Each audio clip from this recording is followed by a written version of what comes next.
Les gars, comment ça va? On se fait une petite actualité Barça, mais rapide. Première info, on a Monsieur Bastoni qui nous fait des appels du pied. Il like les commentaires qui lui disent de venir au FC Barcelone. C'est la stratégie que Rashford avait mis en place pour venir au FC Barcelone. La seule différence entre Bastoni et Rashford, c'est que Bastoni ne sera pas prêtable et ne coûtera pas moins de 70 millions. Donc je pense, et je le dis à mes amis barcelonais, il faut qu'on ne s'attache pas du tout à cette rumeur. Et en plus de ça, la deuxième mauvaise nouvelle, c'est que le FC Barcelone a décidé de ne faire aucun transfert durant le mercato hivernal en raison des contraintes financières et du fait qu'on ne remplisse toujours pas la règle du 1 pour 1. Donc, on a la preuve aujourd'hui, bientôt à l'aube de 2026, que Laporta nous a menti. En parlant de Laporta pour faire la transition, il souhaiterait renouveler le contrat de Christensen après sa blessure. Comme vous le savez, Christensen est blessé durant 4 mois. La fin de contrat, c'est en juin 2026. Laporta voudrait le renouveler. On garde aussi en tête que, avec la règle de la Liga, si Christensen est blessé pendant plus de 4 mois, on peut avoir une recrue entre 5 et 6 millions. Moi, je vous préviens, s'il vient pas, je descends chez lui, je vais l'attraper. Non, mais ça y est, les foutaises 2 minutes, là. Tu commences à suivre tous les joueurs du FC Barcelone. Tu likes les commentaires des fans qui te disent de rejoindre le FC Barcelone. S'il nous fait Nico Williams, je descends personnellement, je vais l'attraper, cet Italien. On est en galère! On est en galère, les gars! On n'a pas de défense!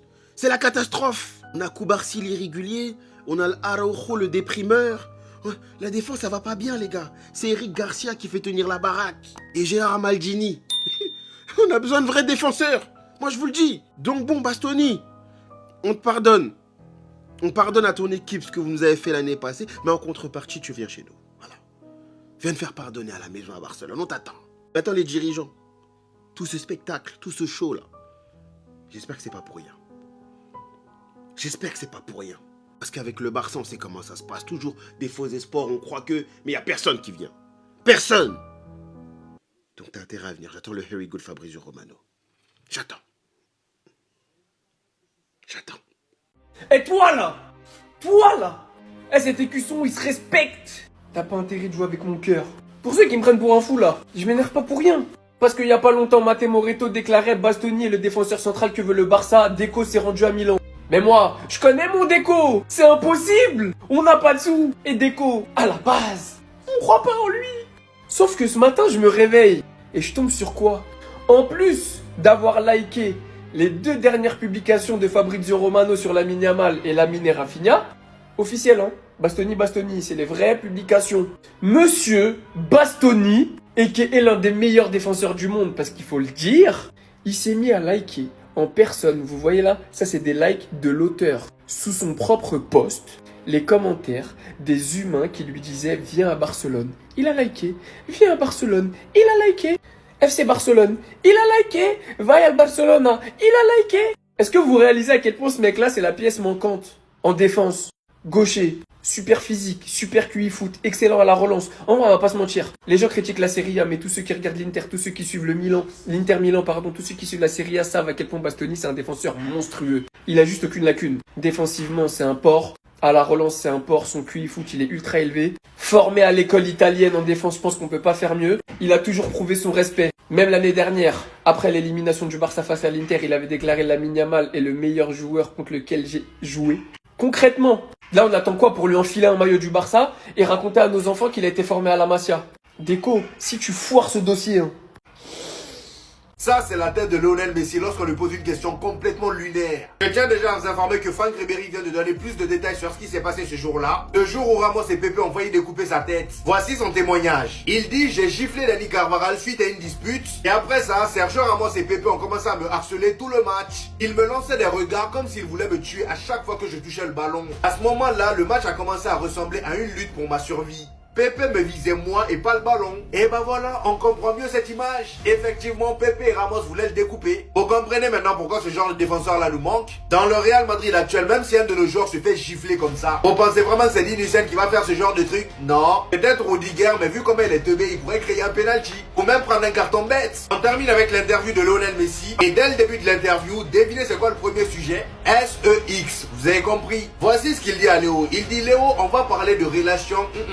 Et là, Lionel Messi lève la tête et lui répond, arrêtez, sérieusement? On va parler de ces bêtises. C'est pour ça que vous avez fait tout ce chemin. Vous ne pouvez pas répondre mieux, c'est tellement culotté. Comment tu peux faire tout ce chemin-là, te faire accueillir par Lionel Messi? Et le premier sujet dont tu as envie de parler avec lui, c'est relation. Pour moi, ça c'est un manque de respect. Tu respectes pas son temps.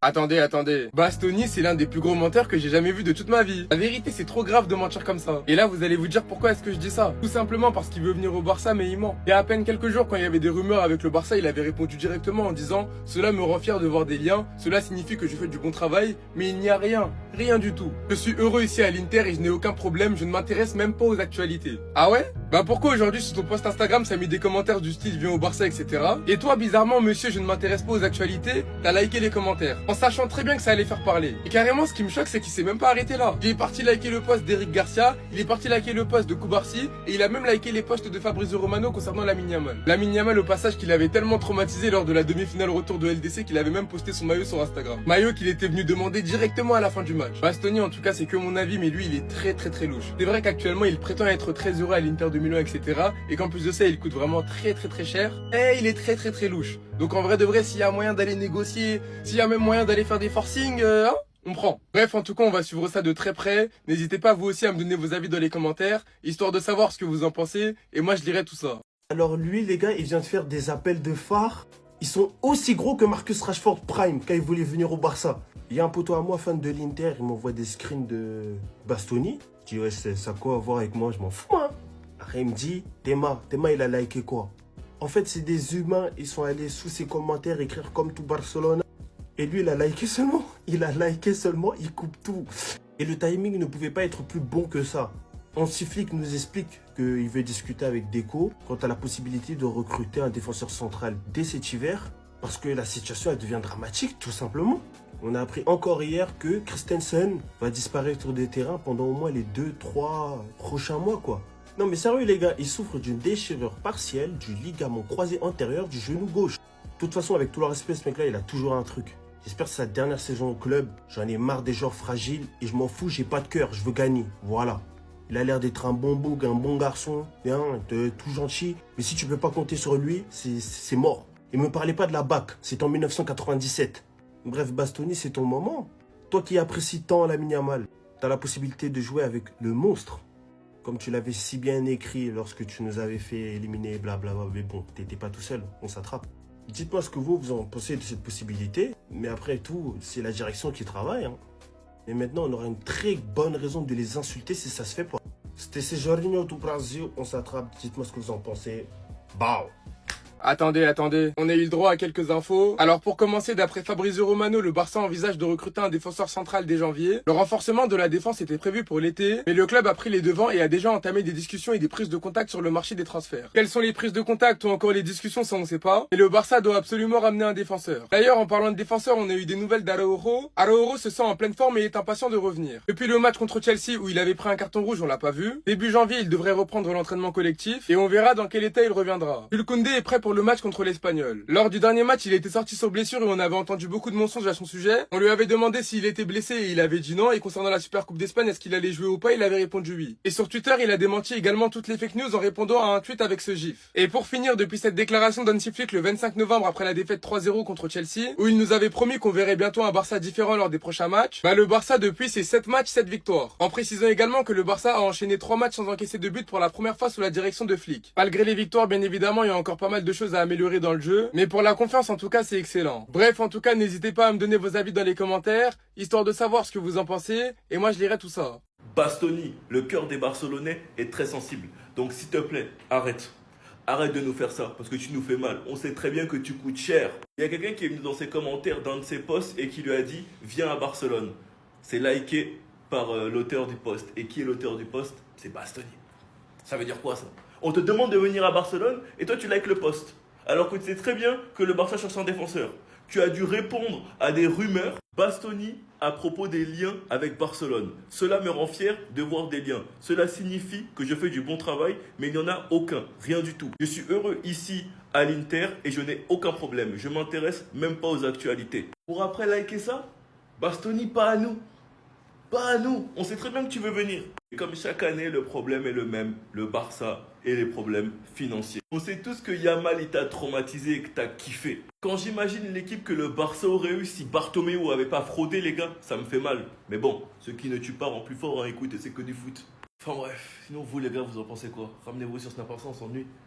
L'équipe, j'espère que vous allez bien. Moi, ça va super. Victoire 2-0 des Lions de l'Atlas face aux Comores. C'était une première mi-temps super compliquée.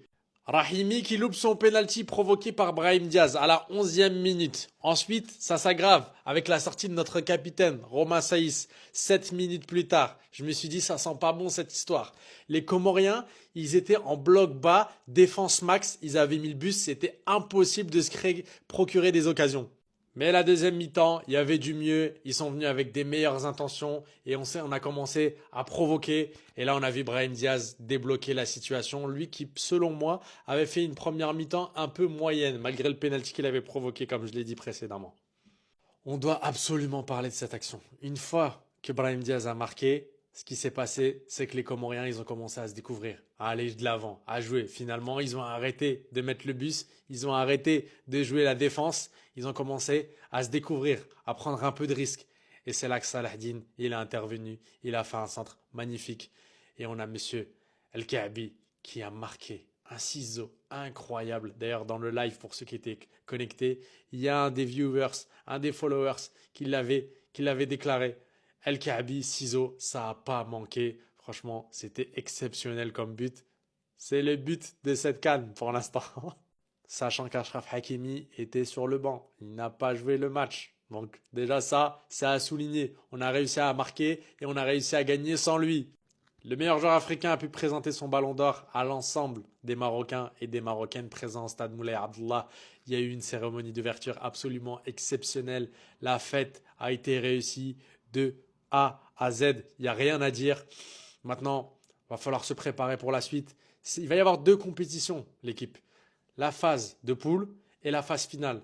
La phase de poule, que ce soit poussif, qu'on recherche un peu, qu'on se crée des automatismes, c'est pas un problème. C'est la phase finale qu'il faudra répondre au présent. Parce qu'on se souvient tous de la précédente CAN, la Côte d'Ivoire en phase de poule, c'était mauvais, c'était catastrophique. C'était fait taper par la Guinée équatoriale, bref, ça jouait mal. Mais au final, le résultat, ce qui s'est passé, ils ont remporté le trophée. Donc, qu'on fasse ça, c'est pas un souci. Moi, je trouve qu'on a plutôt bien joué en deuxième mi-temps. La première mi-temps, c'était compliqué. Ils ont mis le bus. On a joué face à une équipe qui jouait en bloc bas et qui mettait vraiment le bus à fond. Je ne sais pas ce que vous avez pensé de ce match. Dites-moi en commentaire. Dima Maghreb, Allah al-Watan al-Malik. Et j'espère qu'on va gagner le prochain match qui sera face au Mali. Est-ce que le FC Barcelone peut recruter à cause de la blessure de Christensen? La réponse est un peu plus compliquée que oui ou non, je vous explique tout. Aujourd'hui, le FC Barcelone a déclaré que Christensen souffrait d'une rupture partielle du ligament antérieur du genou gauche. La blessure est arrivée à l'entraînement, le club ainsi que le joueur ont décidé d'opter pour un traitement conservateur. Par contre, aucune durée d'absence n'a été communiquée et ce détail change tout, surtout que ça pourrait être un choix stratégique de la part du Barça. Pourquoi? Eh bien parce qu'en Espagne, tu peux recruter librement pour remplacer un blessé, mais tout dépend de la durée officielle de l'indisponibilité. Le FC Barcelone peut dépasser sa limite salariale uniquement si la durée d'indisponibilité est d'au moins 4 mois et que la commission médicale de la Liga valide le dossier, comme avec Ter Stegen. Cependant, même avec le feu vert médical, le Barça devra attendre le mercato d'hiver qui démarre le 2 janvier et finit le 2 février. Le Barça devra respecter quelques règles, à savoir, la signature doit être une nouvelle, on peut pas prolonger quelqu'un, le joueur recruté doit jouer au même poste que le blessé, et surtout, et il faudra vraiment pas se louper sur ça, si Christensen revient plus tôt que prévu, le Barça pourrait être sanctionné par la Liga financièrement. Mais si toutes ces règles sont respectées, le Barça pourra utiliser 80% du coût salarial de Christensen. Je précise, c'est l'équivalent de son salaire à hauteur de 80%. C'est pas 80% de son salaire à lui qu'on donne à quelqu'un d'autre. C'est l'équivalent. Je précise parce qu'il y en a qui sont tombés sur le Barça, ils ont commencé à raconter n'importe quoi à l'époque quand c'était Ter Stegen. Bien évidemment, si le joueur reste plus tard que la durée d'indisponibilité de Christensen, il faudra prévoir les fonds pour le reste de son contrat. À en croire ce que Joan Laporta a déclaré très récemment, le Barça pourrait recruter n'importe qui si et seulement s'il en a besoin. Donc là, va falloir qu'il tape un grand coup et qu'il nous montre qu'il a pas bluffé juste pour sa campagne présidentielle. En tout cas, dites-moi vous en commentaire qui vous voulez qu'on ramène comme défenseur pour remplacer Christensen. Plus jamais. Tu ne dois plus jamais faire ça. Rafinha, mon frère, je m'adresse à toi. Barcelone-Villarreal, on est à la première mi-temps dans les premières minutes de jeu. Rafinha qui est sur le côté droit, qui déborde sur l'aile droite et qui crochette le défenseur de Villarreal. Rafinha s'écroule, penalty pour le Barça. Rafinha prend ses responsabilités et Rafinha va tirer le penalty. 92% de réussite sur ces penaltys tirés pour le Barça. 14 penaltys, Un seul manqué. Est-ce que vous vous rendez compte de la stat qui est folle? Rafinha ne tremble pas et il transforme le penalty. 1-0 pour le Barça va gagner le match 2-0. Énorme prestation de Rafinha qui s'est créé énormément d'occasions, il aurait même pu finir avec un doublé. S'il te plaît Rafinha mon frère, écoute-moi.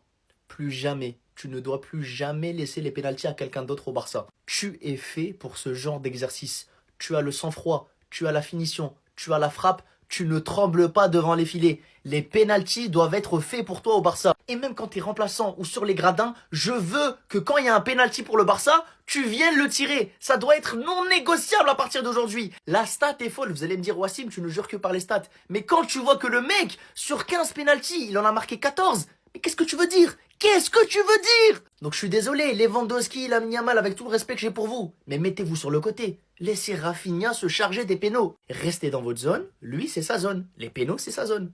Voilà de quoi est capable un joueur lorsqu'il n'est pas au Real Madrid. Performance de Brahim Diaz. Il libère le peuple. Il est homme du match. Au Real, il joue pas pour prendre du plaisir. Il joue pour ne pas faire d'erreur. Là, aujourd'hui, je l'ai vu prendre plaisir. Il était titulaire. Il savait qu'on comptait sur lui. Il prenait des risques. Et ça, c'est quand tu joues décomplexé. Quand il n'y a pas un Bellingham, par exemple, ou un Vinicius, ou Mobutu. Vous a pas rappelé un petit peu Brahim Diaz 2022, les gars? Délivre le stade et délivre le pays. Parce que oui, le Maroc dominait fort. Et le Maroc ne trouvait pas de solution, tout simplement. C'est lui sur une passe de Mazraoui qui va ouvrir le score pour cette Coupe d'Afrique des Nations et pour le Maroc. Ça fait du bien de voir nos joueurs performer. Parce qu'avec ce qu'on voit en ce moment au Real, ça là, ça m'a mis des étoiles dans les yeux, les gars. Une sorte de fierté, les gars, c'est une fierté. Est-ce qu'il sera taille patron pour le Maroc? Et quel avenir il a au Real Madrid, bien sûr. N'hésitez pas à vous abonner et n'oubliez pas. C'est le duo madrilène, on donne la voix, venez suivre. Les gars, mais qui est-il? Qui est Ayoub El Karbi? Qui est-il? C'est quoi ce but sorti d'une autre planète qui nous a mis? Les gars, j'ai vécu ça en live, je l'ai vu de mes propres yeux. Je vous jure que le ballon du centre, je me suis dit, c'est mort, il ne peut pas la reprendre de la tête. J'ai cru que ça allait être un ballon perdu. D'un coup, tu vois, il sort ça de nulle part. Toute la première mi-temps, on s'est dit, le numéro 9 du Maroc, il n'est pas assez bon. Il faut qu'il rentre soit El Nesri, soit El Karbi. Il a fait rentrer El Karbi en premier. Et voilà le but qu'il a mis. Franchement, pour l'ouverture de la CAN, à domicile, mettre un but comme ça, les gars, que rêver de mieux? Victoire 2-0 du Maroc, une première mi-temps compliquée parce que les Comores, ils ont mis le bus et le Maroc, il ne trouvait pas la solution du tout parce que c'était trop lent. Mais la deuxième mi-temps, beaucoup mieux, beaucoup mieux. Un but de Brahim Diaz, ça c'est moi qui a pris la photo. On était trop bien placés, il est venu célébrer devant nous. Il a fait la célébration comme ça, magnifique Brahim Diaz. Pour moi, c'est l'homme du match. De toute façon, il a été élu homme du match. Mais les gars, l'intensité qu'il a mis, la fin qu'il avait ce match-là, il avait soif de prouver. Et franchement, il mérite totalement son homme du match, Brahim Diaz. Mais ce but-là, là, d'El Karbi, personne ne l'a vu venir. Personne ne l'a vu venir dans le stade. On l'a vu devant nous comme ça. C'était une dinguerie. En tout cas, les gars, félicitations au Maroc pour la victoire et aussi pour le stade, les gars. Le stade, il est magnifique. Très, très, très, très bon boulot des Marocains. Franchement, c'est un stade, les gars, c'est un billard. C'est un billard et même la structure même, elle est magnifique. Le FC Barcelone a tout cassé sur cette fin d'année 2025 depuis la défaite 3-0 contre Chelsea. On se souvient en Ligue des Champions. C'est simple, que des victoires pour le Barça. 8 matchs, 8 victoires. Donc là, c'était contre Chelsea, mais on n'est pas marqué. Ensuite, ça a été à la vs 3-1. 3-1 contre l'Atlético, 5-3 contre le Betis, 2-1 contre Francfort, 2-0, 2-0, 2-0, 3 clean sheets d'affilée. Donc le Barça est actuellement dans sa meilleure version, on peut dire, depuis le début de saison. Et niveau classement, donc oui, le Barça est premier, bien sûr, de la Liga avec 4 points d'avance sur le Real Madrid à mi-saison. Et si on fait le bilan, les gars, sur cette année 2025, le Barça, les gars, c'est 60 matchs disputés depuis janvier pour 48 victoires. C'est quand même exceptionnel. Le ratio, 6 matchs nuls et seulement 6 défaites et surtout 3 trophées remportés. Donc, il y a eu la Liga, il y a eu la Super Coupe d'Espagne et il y a eu également la Coupe du Roi. On va parler d'un joueur qui a totalement changé la donne du côté du Barça. Je vous disais que le Barça était sur 8 victoires d'affilée. Peut-être grâce à lui, les gars, parce qu'il est revenu de blessures après le match contre Chelsea. Et beaucoup de choses se sont passées, mais la principale raison pour laquelle le Barça s'est amélioré après le match contre Chelsea, c'est le retour, bien sûr, de Rafinha. Le Mali, mes frères Soninké, mes frères Bambara, mes frères Alpoulard, mes frères Malinké, mes frères Rassonké. Les gars, on était au stade, on est passé à 2-3 minutes de la victoire. Et encore, un éternel recommencement. C'est toujours pareil. Il y en a marre. Quand on pense qu'on va prendre les 3 points, ça finit avec 1 point. Non, c'est chiant. El Bilal Touré qui rate son penalty première mi-temps. C'est pas assez en fait. Il faut faire plus. Tu vois, à la fin, là, quand la Zambie marque, c'est parce que les Maliens, on a levé le pied. Faut appuyer, faut être méchant. Il a suffi que la Zambie s'accélère un peu pour mettre un but. En plus, ils ont mis un beau but, on va pas se mentir. Mais sinon, il y avait la place. Normalement, cette victoire, elle était au Mali. Du coup, maintenant, va falloir. Prochain match, c'est contre le Maroc. Imaginons, c'est 0 points, on va pas se mentir. Va falloir battre les Comores à la dernière journée pour avoir 4 points. Avec 4 points, tu peux être deuxième ou au pire meilleur troisième. Donc il y a encore la place, tranquille. On va supporter jusqu'au bout, on va y croire. Amanide, puissance, Mali, puissance.